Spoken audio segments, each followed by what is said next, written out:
علی بھائی اگلا سوال ہے، چند دن قبل ہمارے پریزیڈنٹ جناب عارف علوی صاحب جو خود بھی ایک دیندار گھرانے سے تعلق رکھتے ہیں بلکہ مولانا مودودی رحمہ اللہ کے چاہنے اور ماننے والوں میں بھی شامل ہیں، بے شک انہوں نے جامعہ الازہر مصر والوں سے فتویٰ لیا ہے کہ کرونا وائرس کی وجہ سے وقتی طور پر مساجد میں ہونے والی نمازیں اور خصوصاً نماز جمعہ کی گیدرنگ کو سسپینڈ کیا جا سکتا ہے اور لوگ جمعہ کی بجائے اپنے اپنے گھروں میں نماز ظہر ہی ادا کر لیں، جبکہ دوسری طرف ہمارے پاکستانی علماء اس فتوے کو سپورٹ نہیں کر رہے ہیں۔ ایسی مشکل سچویشن میں ایک عام پاکستانی مسلمان کو کیا کرنا چاہیے؟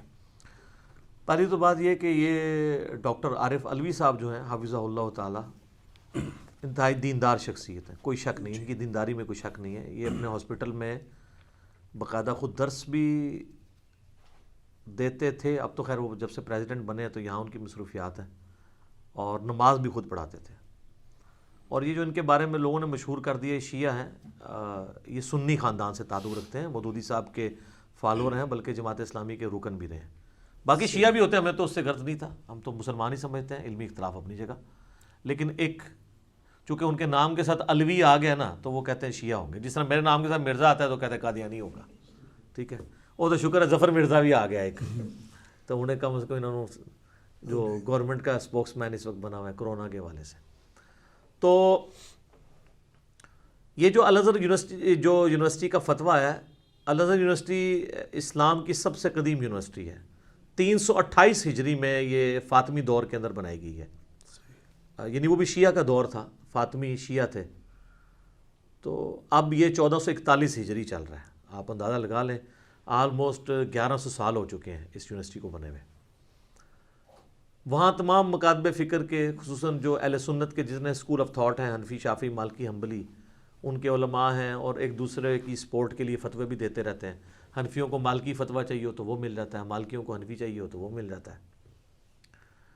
یہ فتویٰ جو آیا نا جی، یہ فتویٰ جتنا مرضی یہاں پہ فتوے منگوا لیں، ڈاکٹر صاحب جو ہیں ہمارے پریزیڈنٹ صاحب، یہاں کے علماء نے ان فتووں کو نہیں ماننا۔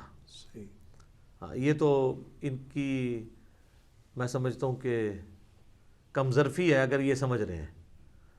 یہاں چاہیے کہ پریزیڈنٹ ہوں یا پرائم منسٹر، یہاں کے بڑے علماء کو، مفتی منیب الرحمان صاحب کو، مفتی تقی عثمانی صاحب کو، امین شہیدی صاحب کو، ساجد میر صاحب کو، یہ سارے فرقوں کے میں نے بڑے بڑے علماء کے نام لیے، ان کو آپ اعتماد میں لیں، ان کی میٹنگ کال کریں اور ان کو پوری سچویشن بتا کے ان کے ذریعے جو چیز امپلیمنٹ ہوگی وہ مانی جائے گی۔ ورنہ میں آپ کو بتاؤں، نہ پاکستان کی پولیٹیکل گورنمنٹ، نہ پاکستان کے ریاستی ادارے، چاہے پولیس ہو، فوج ہو، ایجنسیز ہوں، کوئی ایسی چیز امپلیمنٹ نہیں کر سکتے جس کو پاکستان کے علماء سپورٹ نہ کریں۔ یعنی اس چیز کو میں المیہ بھی سمجھتا ہوں اور خوش قسمتی بھی سمجھتا ہوں، کیونکہ بعض اوقات واقعی ہمارے ان علماء جن سے میں سخت اختلاف رکھتا ہوں، ان کے سٹینڈنگ کی وجہ سے کئی ایک غیر اسلامی چیزیں بھی دب جاتی ہیں۔ میں اسپیسیفکلی اس کیس کی بات نہیں کر رہا، جنرل بات کر رہا ہوں۔ جس طرح پاسپورٹ سے انہوں نے وہ اسلام کا خانہ نکال دیا تھا، تو اس وقت پھر علماء کی وجہ سے ہی ان لوگوں کو ڈیسیژن واپس لینا پڑا۔ یہاں پر میں سمجھتا ہوں جو پاکستانی علماء نے انہوں نے جو فتویٰ دیا ہے وہ بڑا آپٹیمل فتویٰ ہے۔ انہوں نے فتویٰ یہ دیا ہے کہ جو بہت بوڑھے ہیں، کمزور ہیں، بچے ہیں، جو ونریبل ہیں، وہ اپنے گھروں میں ہی کوارنٹین میں رہیں، وہیں پہ نماز قائم کریں جماعت کروا کے، اور جو صحت مند لوگ ہیں وہ مسجد میں آئیں اور ایک دوسرے سے ہاتھ نہ ملائیں، کیونکہ اصل چیز تو سلام کرنا ہے۔ میرا بھی اس پہ پہلے بھی کلپ آ چکا تھا، لاکھوں لوگوں نے وہ دیکھا ہے۔ اور احتیاط کریں اور نماز مختصر ہو واپس چلے جائیں۔ لیکن گورنمنٹ ایک سٹیپ آگے گئی ہے، انہوں نے کہا کہ نہیں، یہ لوگ بھی گھروں میں نماز پڑھیں، مسجدیں ہم لاک نہیں کریں گے، مسجد کی جو انتظامیہ یا جو مؤذن اور امام مسجد ہیں بس وہی اذان دیں تاکہ اذانوں کی آواز بھی آتی رہے، مسجدیں بھی جماعت سے خالی نہ ہوں، بس 2-4 لمیٹڈ لوگ نماز پڑھ لیں تاکہ باقی لوگوں کی طرف سے ایک فرض کفایہ کے طور پہ ادا ہو جائے۔ کیٹاسٹرافک کنڈیشن ہے، تو اس پہ بھی علماء ایگری ہیں۔ میرا خیال ہے جس چیز پہ علماء ایگری کیے ہوئے ہیں اس کے اوپر ہی جانا چاہیے، اتنا کوئی سخت رویہ نہ اختیار کر لیا جائے کہ پھر آپ امپلیمنٹ کرنا مشکل ہو جائے۔ اور اس کو سپورٹیو وہ احادیث بھی ہیں، بخاری مسلم میں کئی احادیث ہے کہ نبی الاسلام سخت سردیوں میں اور بارش کے موسم میں اذان کے اندر حی علی الصلاح، حی علی الفلاح کی جگہ یہ ایڈ کروا دیتے تھے صلو فی رحالکم یا صلو فی الرحال یا صلو فی بیوتکم، اپنے گھروں میں ہی نماز پڑھ لو. اور بلکہ بخاری مسلم میں حدیث ہے کہ جمعے کا دن تھا تو ابن عباس نے مؤذن کو اذان کے دوران ٹوکتے ہوئے کہا. اس پہ امام بخاری نے باب باندھا ہے کہ اذان کے دوران گفتگو بھی کر سکتے ہیں، اور کہا کہ تم یہ ساتھ بول دو. بعد میں کچھ لوگوں نے اعتراض کیا تو ابن عباس نے کہا کہ بھئی میں بھی جمعے کی نماز کو فرض ہی سمجھتا ہوں، بخاری کے الفاظ ہیں، لیکن نبی علیہ السلام لوگوں کو تکلیف میں نہیں ڈالنا چاہتے تھے. تم میں سے کوئی شخص مسجد میں آئے، وہ کیچڑ کی وجہ سے ڈسٹرب ہو جائے. اچھا بعض لوگ کہہ رہے ہیں کہ جی وہ جو علماء ہے نا وہ کہتے ہیں جی وہ جو آیا نا کہ گھروں میں نماز پڑھو، یہ اس لیے کہ لوگ کیچڑ میں سلپ نہ ہو جائیں، ورنہ اگر سڑکیں پکی ہوتی تو صلو فی الرحال نہ ہوتا. تو میں ان کو کہوں گا کہ یہ آپ آدھی حدیث پیش کر رہے ہیں. بخاری مسلم میں الفاظ ہے کہ سخت سردیوں کے موسم میں بھی نبی علیہ السلام یہ کہتے ہیں. سردیوں کے موسم میں کون سا کیچڑ تھا؟ بارش میں تو کیچڑ مانا جا سکتا ہے، تو سردیوں کے موسم میں کیا تھا؟ آنے میں تکلیف، خوف. جو صحیح مسلم میں اوپر تلے 10 احادیث ہیں 1629 سے آنورڈ. ابن عباس کہتے ہیں کہ اللہ کے نبی علیہ السلام نے بغیر خوف کے، بغیر بارش کے اور بغیر سفر کے، یعنی مدینہ شریف میں ہمیں زور اثر کی نمازیں جمع کروائی اور مغرب اور عشاء بھی جمع کروائی. تو تابعین نے پوچھا کیوں کیا تھا ایسا؟ کہا تاکہ امت کے لیے آسانی ہو جائے، کوئی حرج باقی نہ رہے، کوئی تنگی باقی نہ رہے. تو اس سے رزلٹ نکلا کہ آپ نمازوں کو جمع بھی کر سکتے ہیں بغیر خوف کے، بغیر بارش کے اور بغیر سفر کے بھی کبھی کبھار. تو اس میں امپلائڈ ہے کہ خوف کے ساتھ، بارش کے ساتھ اور سفر کے ساتھ تو ویسے ہی کر سکتے ہیں، اور اس کو سپورٹی بخاری مسلم میں درجنوں احادیث موجود ہیں. میرے الگ سے کئی کلپس اس کے اوپر موجود ہیں. تو نمازیں جمع بھی ہو سکتی ہیں گھروں میں بھی. اگر کیٹاسٹرافک کنڈیشن میں نماز پڑ جاتی ہے اور آپ نے مزید کوئی تسلی کرنی جس طرح یورپ اور امریکہ میں، تو آپ اپنے گھروں میں فرض نماز کے لیے اذان دیں، اقامت کریں، جماعت قائم کریں. اور اس میں پھر جمعے کی نماز جو ہے نا وہ نہیں پڑھی جائے گی گھر میں. یہ بعض کوئی یہ بھی افواہ مچا رہے ہیں. یہ امت کا اجماع ہے کہ بھئی جب جمعے کی نماز مسجد میں ہوتی ہے، اور اس کی ایک شرائط ہے، جمعے کا مقصد نماز پڑھنا نہیں ہوتا، تذکیر ہوتا ہے، نصیحت ہوتا ہے. تو جب وہ ایک پولیٹیکل گیدرنگ ہی مسلمانوں کی نہیں ہو رہی ہے اور آپ گھروں میں ہیں، تو اب وہاں پہ تو آپ نے تقریریں کر کے تو ممبر تو نہیں کھڑے کرنے ہیں، اور ممبر بھی ہوتا ہے، اس میں ممبر پہ بھی چڑھنا ہوتا ہے. تو گھروں میں زور پڑی جائے گی، اس پہ اجماع امت ہے. جمعے والے دن بھی جب یہ اناؤنسمنٹ ہوتی تھی تو صحابہ کرام مطلب اس وقت گھروں میں آپ کو پتا آج تو 2-2 3-3 بچے ہیں، اس وقت تو 8-8 10-10 بچے ہوتے تھے، تو صحابہ کرام گھر جمعہ بھی کروا سکتے تھے. تو کوئی ثابت نہیں ہے کہ انہوں نے گھر کے بھی جمعہ کروایا ہو، گھر میں زور کی نماز. ایون مسلمانوں کو تو یہ مسئلہ بھی پتا ہے کہ اگر کسی کی جمعے کی نماز رہ گئی اور وہ مسجد میں آ کے نماز پڑھتا ہے تب بھی وہ جمعہ نہیں پڑھے گا، زور کی نماز ہی پڑھے گا. تو یہ کس نے مسئلہ نکال لیا؟ اور یہ بخاری مسلم میں جو حدیث ہے، جمعے کے دن نبی علیہ السلام نے کہا صلو فی الرحال، اپنے گھروں میں ہی نماز پڑھ لو.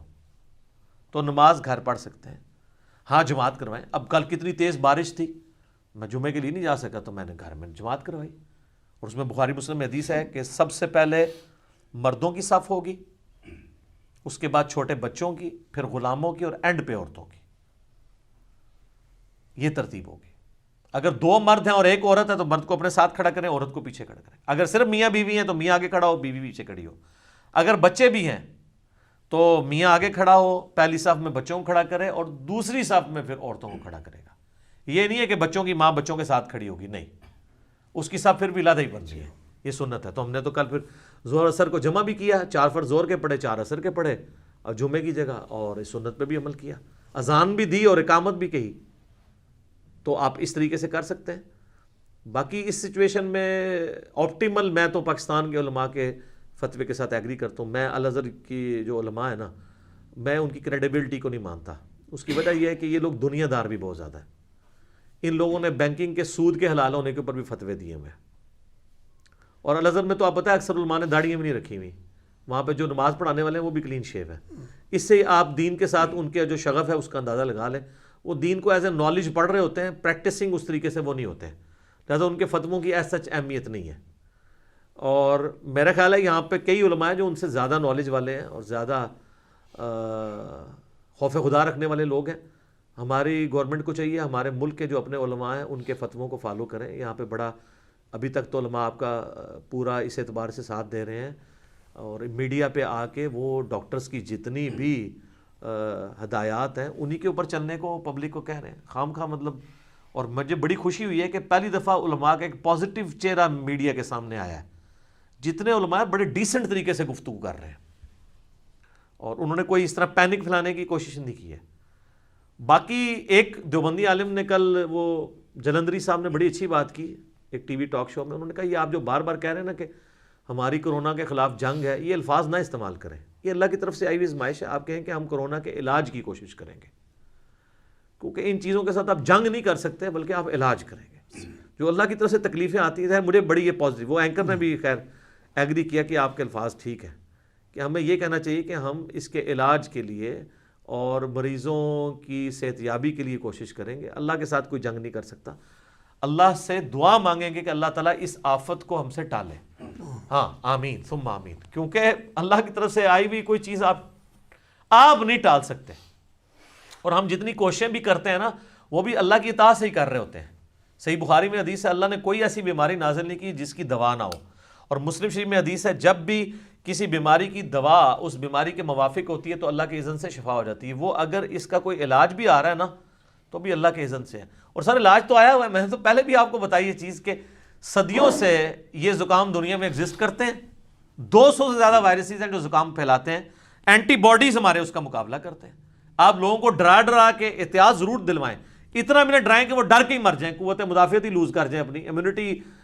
تو یہ ہمارے اندر جو اللہ کے فضل سے اینٹی باڈیز ہیں, میں نے آپ کو ابھی یہ ڈاکٹر شمسی صاحب کا تو بیان ابھی آیا ہے, ان سے بہت پہلے میں نے آپ کو بتا دیا تھا کہ چائنا میں جو لوگ مریض ٹھیک ہوئے ہیں ان کا خون جو ہے وہ دوسرے مریضوں کو لگایا جا رہا ہے کہ ان کے اینٹی باڈیز وہاں پہ ٹرانسفر ہوں تاکہ وہ کرونا سے لڑ سکیں, اور اس سے بڑے لوگوں کو شفا ہوئی ہے.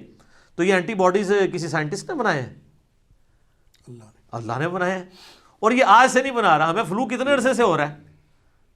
مجھے تو آلموسٹ ہر سردیوں میں فلو ہو جاتا ہے. آج بھی دنیا میں ملیریا کے بعد سب سے زیادہ لوگ فلو سے مرتے ہیں, جو عام انفلوئنزا جسے کہا جاتا ہے. یہ بھی ایک وائرل ڈیزیز ہے. لیکن اس وقت جس طریقے سے پینک پھیلی ہے, چلیں اس کے ایک پازیٹیو رزلٹ بھی ہوا ہے کہ لوگ اللہ کی طرف مائل ہوئے ہیں. اور شکر ہے کہ سوشل میڈیا کے اوپر دعائیں شیئر ہو رہی ہیں, توبہ استغفار شیئر ہو رہا ہے, اور لیکچرز شیئر ہو رہے ہیں. تو یہ بڑا اچھا موقع ہے. میں کہتا ہوں یہ آپ کو گھر میں اللہ نے ایک نیچرل اعتکاف دے دی ہے. یہ کوارنٹین آپ کو نیچرل ملی ہے. گھروں میں بیٹھے قرآن ترجمے سے پڑھ لیں یار, اپنے ٹائم کو. لوگ اب عجیب میڈیا پہ بھی نا عجیب جی ٹائم گزارنے کے لیے آپ کون سی کتاب پڑھ رہے ہیں. خدا کے لیے مسلمان ملک میں یہ باتیں کر رہے ہو, آپ کو تو میڈیا سے کہنا چاہیے کہ آپ ٹائم گزارنے کے لیے قرآن ترجمے سے پڑھیں. وہ دکھا رہے ہیں کوئی جناب وہ تالیاں بجا رہا ہے, کوئی ورزش کر رہا ہے, کوئی جو ہے وہ میوزیکل انسٹرومنٹس بجا رہا ہے. ٹھیک ہے ورزش کریں آپ, ہمیں کوئی اعتراض نہیں ہے. لیکن آپ لوگوں کو یہ بھی ترغیب دلائیں کہ یار لوگ جو ہے وہ قرآن پڑھیں ترجمے کے ساتھ. اور جو سٹوڈنٹس جن کی کلاسیں شروع ہونی تھیں وہ اپنی کتابیں لے کے بیٹھیں, آن لائن تعلیم حاصل کریں. ابھی کئی بچے ہیں جنہوں نے والنٹیئرلی خود یوٹیوب پہ چینلز بنا کے اپنی کلاسوں کی ویڈیوز اپلوڈ کرنی شروع کی ہیں اپنے جونیئرز کے لیے. جو وہ سینئر کلاسوں میں چلے گئے ہیں تو اپنی پرانی کلاسوں کی ویڈیوز بنا رہے ہیں تاکہ جونیئرز جو اسکول نہیں جا سکیں گے وہ تعلیم حاصل کریں. یہ پاکستان میں لوگ ایسے کر رہے ہیں, اور یورپ امریکہ میں تو آن لائن کلاسز شروع ہو گئی ہیں, باقاعدہ حاضری لگتی ہے. تو بچوں کو ڈھیلا نہ چھوڑیں. ویسے ہی بچوں کو سنبھالنا بڑا مشکل ہے, تو ان کو کم از کم ایک اسی روٹین کے اوپر رکھیں. خود بھی نماز پڑھیں. اب کرنا کرانا تو آپ نے کچھ نہیں ہے.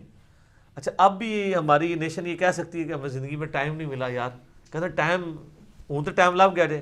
ہماری ویڈیوز نکال کے آپ اپنی اصلاح کرنی شروع کریں, قرآن کی کلاسز دیکھنی شروع کریں. بہت ٹائم ہے سر آپ کے پاس, ٹائم ختم ہی نہیں ہوتا.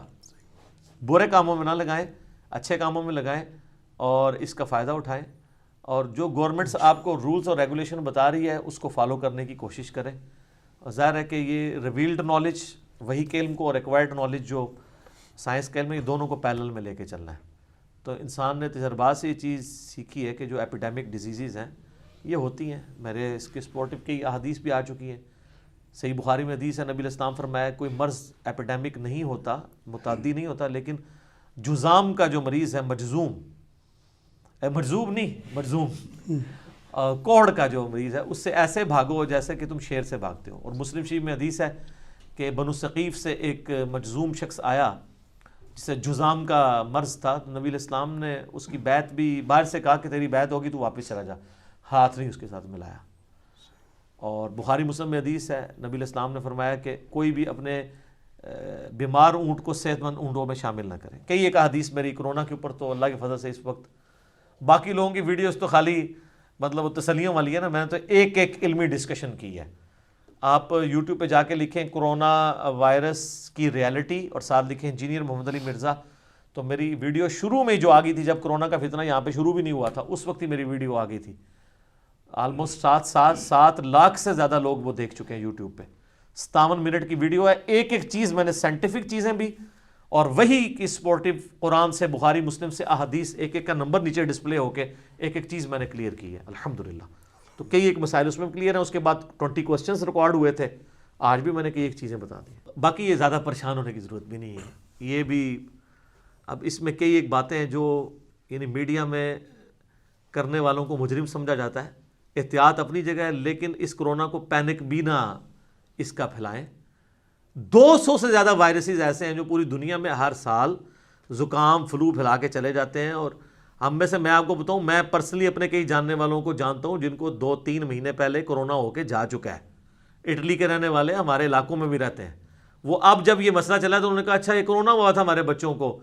ایک بچہ ہاسپٹل تک گیا، اس کو وہ نمونیا بگڑ گیا تو یہ وہ تو پھر پتہ چلا یہ ہو کے چلا بھی جاتا ہے. لیکن جہاں پہ یہ یعنی ابھی پہنچا نہیں ہے اور آپ کہیں گے ہو جائے گا تو ویسے ہی اگلے کی قوت مدافعت اور امیونٹی جاتی رہتی ہے.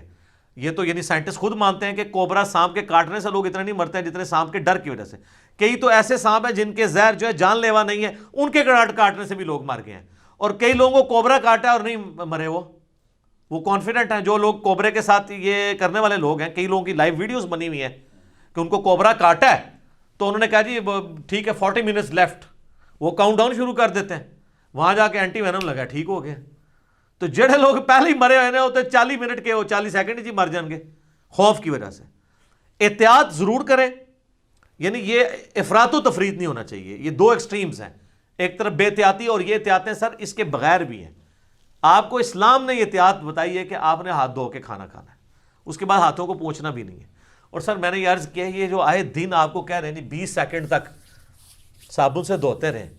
اس سے اگلی بات یہ ہے کہ 20 سیکنڈ دھونے کے بعد جب ہاتھ صاف ہو گئے پھر آپ انہی ہاتھوں سے جب اس نل کو بند کر رہے ہیں تو جو نل کے ہینڈل کے اوپر جراثیم تھے وہ پھر آپ نے دوبارہ لے لیے ہیں. تو آپ یہ بتایا کریں کہ 20 منٹ تک ہاتھ دھوئیں اور 10 سیکنڈ تک وہ بھی دھوئیں تاکہ ٹنکی خالی ہو جائے تھوڑی. کچھ اللہ نے بھی توکل کرو اور کسی خاص حد تک ہم احتیاط کر سکتے ہیں.